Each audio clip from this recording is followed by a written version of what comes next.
आज हम समझेंगे कि जन्म कुंडली में नीच भंग राजयोग कैसे बनता है और किसी ग्रह की नीचता भंग कैसे होती है। ये सारी चीज़ों को समझेंगे और इससे क्या फ़ायदा होता है। और अगर यह योग नहीं बना हुआ है, जन्म कुंडली में कोई ग्रह नीच राशि में बैठा हुआ है, तो उसके द्वारा आ रहे जो हमारे जीवन में इफ़ेक्ट हैं, बुरे इफ़ेक्ट, उनको कैसे कम कर सकते हैं। ठीक है।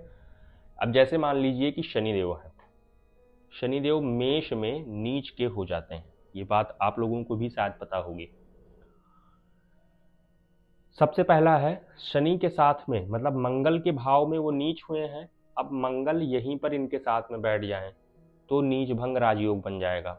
या मेष राशि में जो ग्रह उच्च का होता है जैसे सूर्यदेव, उनके साथ में शनि बैठे हों तो ये योग बन जाएगा।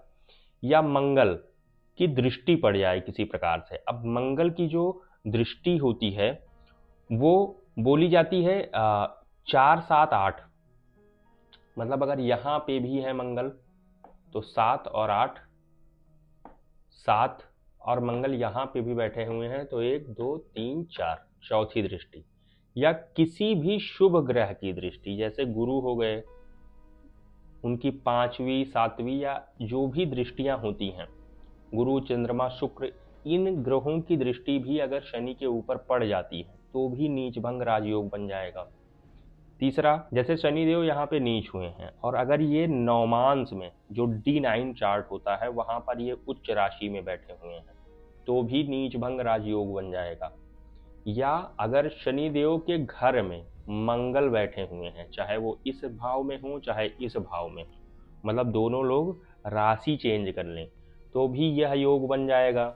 एक ज्योतिष शास्त्र में और भी नियम बोला गया है कि अगर शनि यहाँ पे बैठे हुए हैं, शनि नीच राशि में है और शनि वक्री हो गए हैं, जैसे रेट्रोग्रेड हो गए हैं, तो भी यह योग बन जाएगा।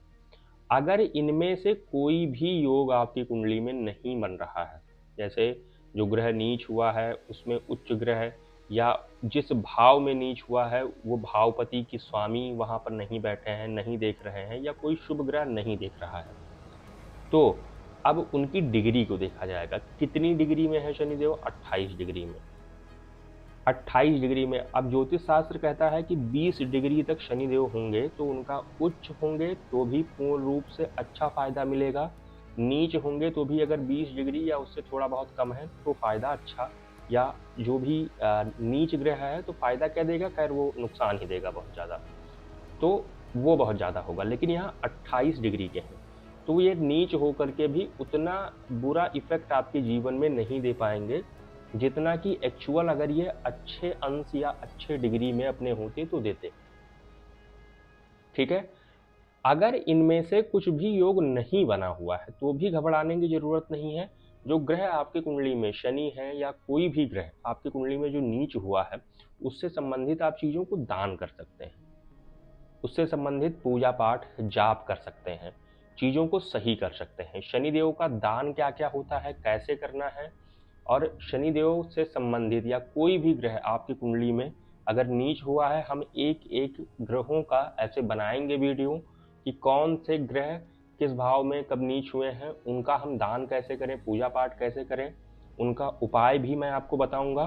फिलहाल मैंने शनिदेव के कुछ बेसिक उपाय जो आप आसानी से फॉलो कर सकते हैं वो मैंने इस वीडियो के लिंक में ऐड कर दिया है, उसको आप रीड कर सकते हैं और उसको फॉलो कर सकते हैं। और ऐसे ही जानकारी के लिए हमारे चैनल को आप ज़रूर सब्सक्राइब कर लीजिए। जय सिया राम।